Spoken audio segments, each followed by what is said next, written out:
안녕하세요. 파이썬1 열과 우리 생활 1. 열 두 번째 시간입니다. 다양한 방법으로 이동하는 열. 아래 보이는 사진 왼쪽에는 에어컨과 오른쪽은 온풍기의 모습입니다. 둘의 차이는 나오는 바람의 온도가 다른 거겠죠. 또 다른 차이라고 한다면 이들이 놓이는 위치가 다릅니다. 에어컨은 주로 위에 설치하고 히터는 주로 바닥에 놓습니다. 이것은 열의 이동과 관련이 있습니다. 추워지고 있는 요즘 오늘 배울 내용을 활용해서 더 따뜻하게 지낼 수 있는 방법도 함께 생각해 봅시다. 열은 어떤 방법으로 이동할까요? 그렇다면 열이란 무엇일까요? 열은 물체의 온도를 변하게 하는 에너지를 열이라고 합니다. 생소한가요? 여러분들 초등학교 때 배운 내용입니다. 오늘 배우는 내용은 요즘처럼 추울 때 가정에서 따뜻하게 지내는 3가지 방법에 대해서 알아보면서 공부해 볼 수 있습니다. 먼저 첫 번째, 보일러 켜면 따뜻해지죠? 또 무엇이 있을까요? 그렇죠. 온풍기 켜면 따뜻해집니다. 우리 학교에서도 온풍기 켜고 있죠? 그 다음에 따뜻하게 난로를 켜는 것도 하나의 방법일 것입니다. 먼저 하나씩 살펴볼게요. 먼저 첫 번째, 보일러입니다. 보일러를 켜두면 온수관이 지나는 부분부터 주위로 바닥이 점점 따뜻해지는 것을 느낄 수 있습니다. 방바닥에서 데워진 부분의 입자가 활발하게 운동하면서 이웃한 입자의 운동이 전달되는 거예요. 그래서 이 이웃한 입자도 운동이 활발해지는 것을 말하는 거죠. 이처럼 고체에서 물체를 구성하는 입자의 운동이 이웃한 입자의 차례로 전달되면서 열이 이동하는 방법을 우리는 전도라고 합니다. 두 번째, 온풍기를 한번 살펴볼까요? 온풍기를 켜면 실내 난방할 때 바닥에 놓는 온풍기를 켜볼게요. 그러면 데워진 공기는 위로 올라가고 다시 찬 공기는 아래로 내려오면서 실내 전체가 따뜻해집니다. 이처럼 액체나 기체 상태의 입자가 직접 이동하면서 열이 이동하는 방법을 우리는 대류라고 합니다. 세 번째, 난로입니다. 난로 켜면은 뜨끈뜨끈하죠? 자, 전도나 대류와는 달리 열이 직접 이동하기도 합니다. 어떻게 하냐면 예를 들면 햇빛, 우리 햇빛 쨍 비치는 곳이 그늘에 있는 것보다 훨씬 따뜻하죠? 햇빛 비치는 곳에 있거나 아니면 난로에 가까이 있을 때 따뜻함을 느끼는 것은 태양이나 난로에서 열이 직접 이동하기 때문입니다. 이처럼 열이 물질의 도움 없이 직접 이동하는 방법을 우리는 복사라고 합니다.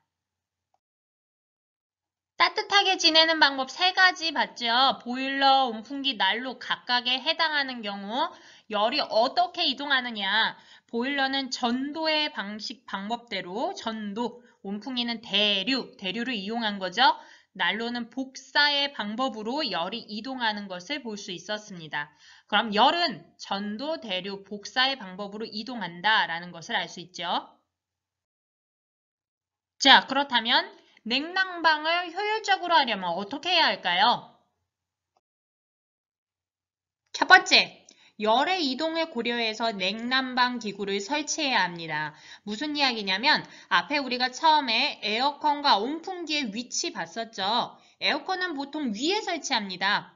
그 다음에 온풍기는 보통 바닥에 놓죠. 그것은 앞에서 우리 아까 열의 이동 방법 봤었어요. 대류. 그러니까 실내에 난방을 켜면 이 난방기, 그러니까 온풍기가 켜지면 데워진 공기는 위로 올라가고 찬 공기는 아래로 내려오면서 실내 전체의 공기가 따뜻해지는 겁니다. 대류를 이용한 거죠. 그러려면 에어컨은 위치가 위에 있어야 할 거예요. 그래야지 공기 위에 있는 데워진 공기가 에어컨에 의해서 차가워지면 이 찬 공기는 다시 밑으로 깔리고요. 밑에 또 더워진 공기는 다시 위로 올라가고 위에 있는 에어컨의 찬바람에 의해서 다시 차갑게 되고 이렇게 공기가 잘 순환할 수 있겠죠. 그 다음에 난방기도 마찬가지입니다. 밑에 찬 공기가 이 온풍기에 의해서 따뜻하게 데워지면 위로 올라갈 거예요. 그럼 위에 올라가면서 차가워진 공기는 다시 밑으로 내려오겠죠. 그러면 다시 온풍기에 의해서 데워져서 다시 위로 올라가고 이렇게 해서 대류가 잘 활발하게 일어나서 공기가 더 금방 따뜻해질 수 있는 거겠죠. 그래서 각 기구를 이런 열의 이동을 고려해서 위치에 맞게 설치해야 합니다.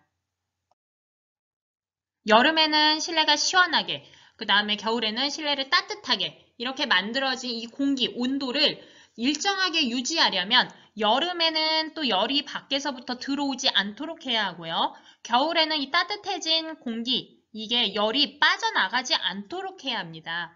그러기 위해서는 단열에 힘을 써야 돼요. 단열이 뭐냐면 차단하는 거죠. 열의 이동을 막는 겁니다.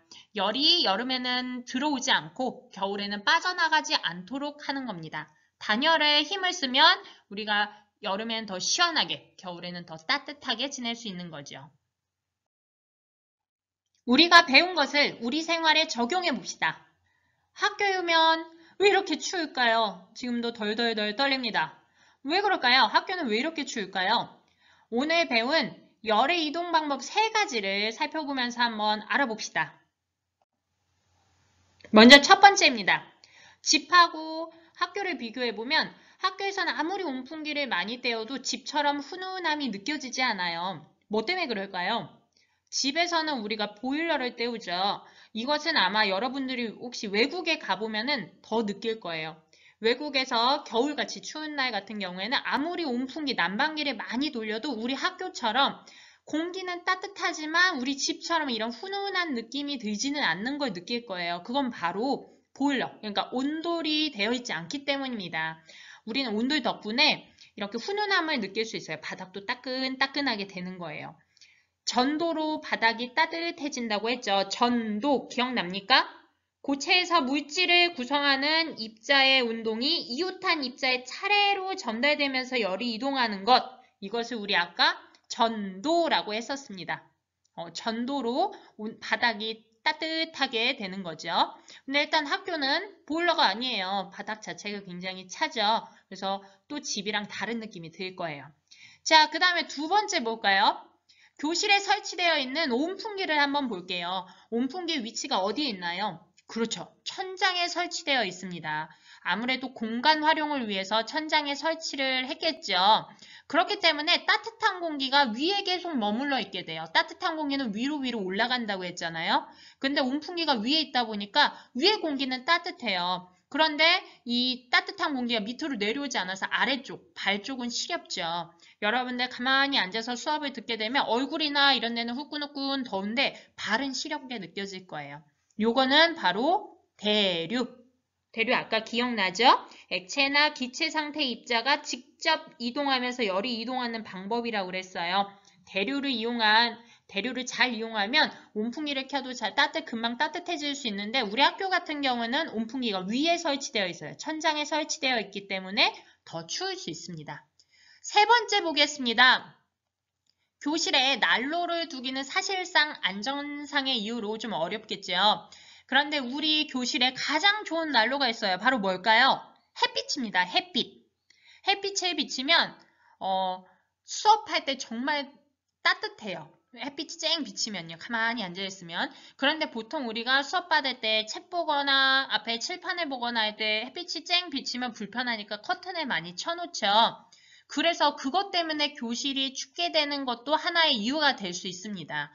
수업을 들을 때 방해되는 선에서는 커튼을 치는 건 괜찮지만 그렇게 햇빛이 쨍 내려지지도 않는데 무조건 커튼을 다 쳐버리면 햇빛이 안으로 들어오지 않아요. 그렇기 때문에 더 추울 수 있어요. 이것은 무엇을 이용한 거죠? 복사. 기억납니까? 열이 물질의 도움 없이 직접 이동하는 거예요. 그러니까 이 햇빛이 직접 안으로 들어올 수 있게끔 해주는 게 가장 따뜻하겠죠. 요즘 많이 춥죠? 여러분들 지금 오늘 배운 열의 이동 방법, 이것을 잘 효율적으로 이용해서 냉난방 방법을 잘 찾아봐서 우리 집에서도 더 따뜻하게 지낼 수 있는 방법들을 한번 생각해 봅시다. 여러분들 안녕, 고생 많았어요.